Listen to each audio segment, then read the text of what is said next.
4월 25일 금요일 새벽입니다. 오늘 같이 기도하실 말씀은 창세기 34장 22절부터 31절입니다. 그 중에 30절 봉독해 드립니다. 야곱이 시몬과 레위에게 이르되 너희가 내게 화를 끼쳐 나로 이 땅 사람들 곧 가나안 족속과 브리스 족속에게 냄새를 내게 하였도다. 나는 수가 적은즉 그들이 모여 나를 치고 나를 죽이리니 그리하면 나와 내 집이 멸망하리라. 아멘.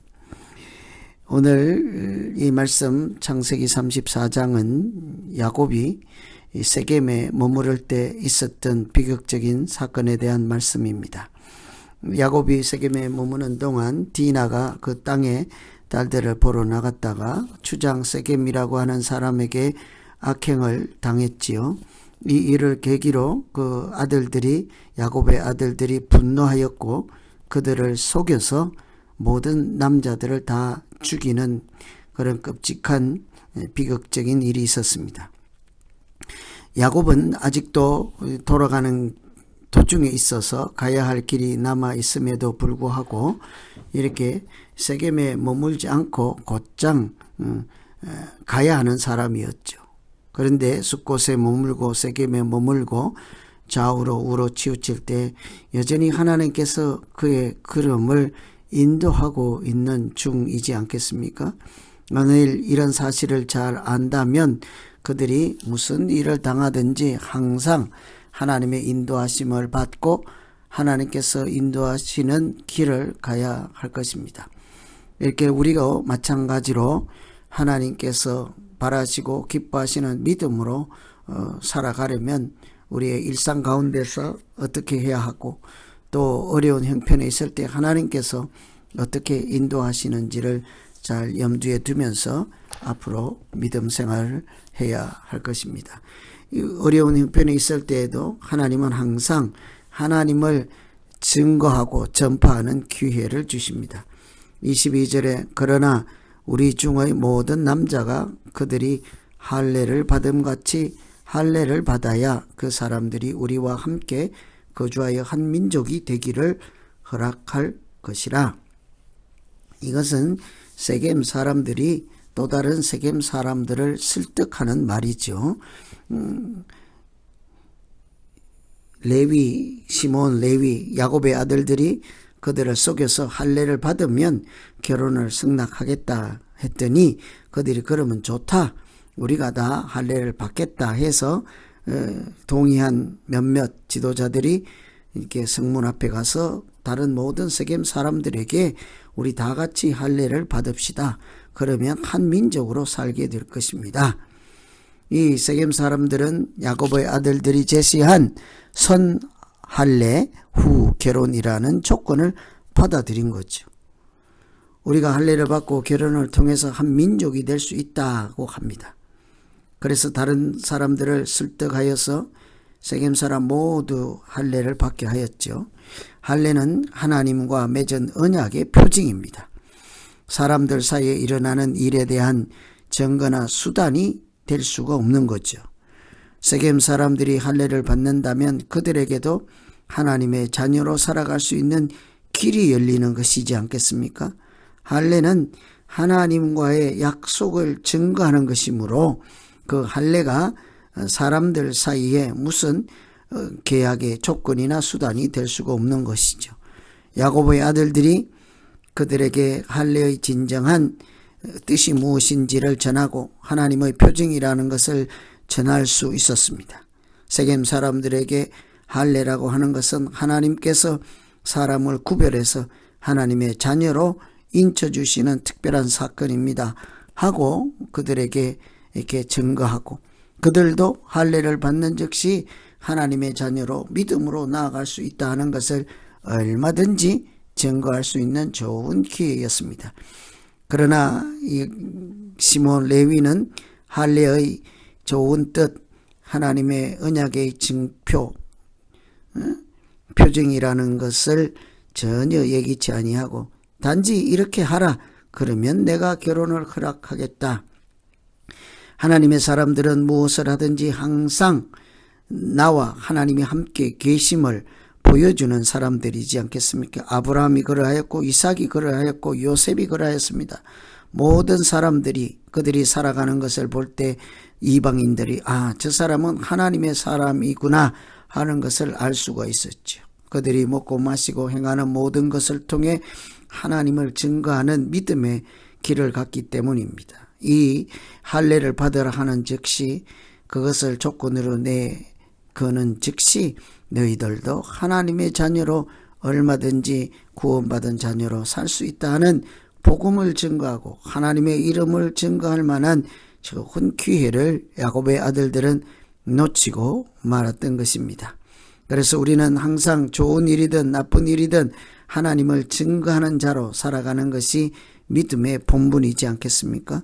무슨 일을 하든지 하나님의 이름이 전파되는 것을 목적으로 삼고 그렇게 살아갈 때 하나님은 그 믿음대로 살아가는 우리의 걸음을 인도해 주시고 무엇을 하든지 형통하게 하실 것입니다. 두 번째는 하나님과 같이 하는 교만을 이렇게 주의하여야 하죠. 하나님께서는 우리에게 늘 겸손의 길을 가게 하시지 교만의 길을 멀리 하게 하십니다. 29절 보면 그들의 모든 재물을 빼앗으며 그들의 자녀와 그들의 아내들을 사로잡고 집 속의 물건을 다 노략한지라. 여러분, 남자들을 다 죽이고 재물을 빼앗고 자녀를 빼앗고 아내들을 사로잡고 집 속에 있는 물건을 다 노략한다. 완전히 한 도시를, 한 마을을 초토화시켰습니다. 야곱의 아들들은 디나의 일로 인하여서 분노하였고 할례를 빌미로 세겜 사람들을 속이고 모든 남자를 다 죽였습니다. 뿐만 아니라 자녀들, 아내들, 재물까지 다 빼앗고 물건을 노략하였습니다. 이것은 마치 하나님께서 거룩한 전쟁이라고 하는 하나님의 진멸을 보는 듯 하지 않습니까? 진멸은 하나도 남지 않고 모조리 다 이렇게 불태우는 하나님의 거룩한 전쟁이죠. 진멸을 통해서 하나님의 심판을 미리 보여주시는 하나님만 하실 수 있는 일이었습니다. 그런데 야곱의 형제들은 그들이 마치 하나님이 된 것처럼 동생의 원수를 빌미로 그들 스스로 하나님처럼 군림하여 한 도시를 초토화시키고 모든 사람들을 죽이고 또 사로잡고 약탈하였습니다. 다윗이 자신을 죽이려고 하는 사울을 얼마든지 죽일 수 있음에도 함부로 죽이지 않은 것은 하나님께 그의 생명이 달려있고 원수를 갚는 일이 하나님께 달려있는 것을 알기 때문이지 않았습니까? 원수를 직접 갚아주지 않고 하나님께 맡기는 믿음이 있었기 때문이죠. 원수 갚는 일은 하나님께 달린 일입니다. 세상을 심판하는 일은 하나님께 달려있는 것이지 않습니까? 우리는 무슨 일을 하든지 하나님처럼 할 수는 없는 노릇입니다. 다만 모든 일에 하나님께 간구하고 부르짖을 수 있을 뿐이지 않겠어요? 그래서 자기 감정대로 살지 않고 믿음대로 살아가는 것이 우리가 가야 할 길이겠습니다. 이처럼 시몬과 레위는 마치 자기가 칼을 들고 하나님이 심판하듯이 한 도시를 초토화시키고 마치 세상 사람들로 하여금 하나님처럼 행동하는 교만을 볼 수 있도록 하였습니다. 우리 오히려 반대로 항상 하나님을 증거하고 하나님의 사랑이 어떠하며 은혜가 무엇인지를 증거하고 원수 갚는 일을 하나님께 맡길 때 하나님은 오히려 그 자녀들을 지켜주시고 또 길을 인도하시는 것을 보지 않습니까? 그래서 오늘은 세겜 사람들에게 행한 야곱의 아들 레위, 시몬 이들의 행동을 중심으로 이렇게 복음을 전파하고 하나님의 이름을 전파할 기회를 놓치고 그 좋은 기회로 삼지 아니하고 자기들이 마치 하나님처럼 군림하여 폭력을 행사하고 세상을 지배하는 자처럼 군림하는 교만 가운데 하나님 섬기는 자답지 않게 살아가는 이런 믿음 없는 모양을 보며 우리가 어떻게 이 세상 가운데서 하나님께 영광을 돌리고 믿음으로 살아갈 수 있을 것인지를 고민하며 같이 기도하면 되겠습니다. 오늘 말씀 생각하시면서 우리 이제 각자 기도하겠습니다. 하나님 아버지, 야곱의 아들들은 자기 동생의 원수를 빌미로 마치 하나님이 된 것처럼 이렇게 교만한 죄를 범하였습니다. 모두를 죽이고 빼앗고 약탈하고 하나님의 뜻에 합당한지를 물어보지도 않고 고민하지도 아니하고 주저하지도 아니하고 그들은 하나님처럼 군림하였습니다.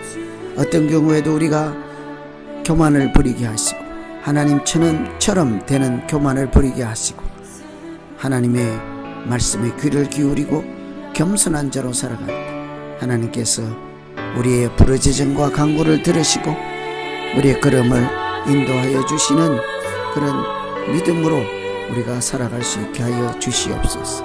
무엇을 하든지 어디에서든지 좋은 일이든 나쁘든지 늘 하나님의 자녀로 살아가는 중에 하나님의 이름을 전파할 수 있는 기회를 만들게 하시고 그렇게 하나님을 증거하는 곳마다 하나님의 크고 놀라운 비밀한 역사가 나타나는 우리 믿음 생활이 되게 하여 주시옵소서. 예수님 이름으로 기도합나이다. 아멘.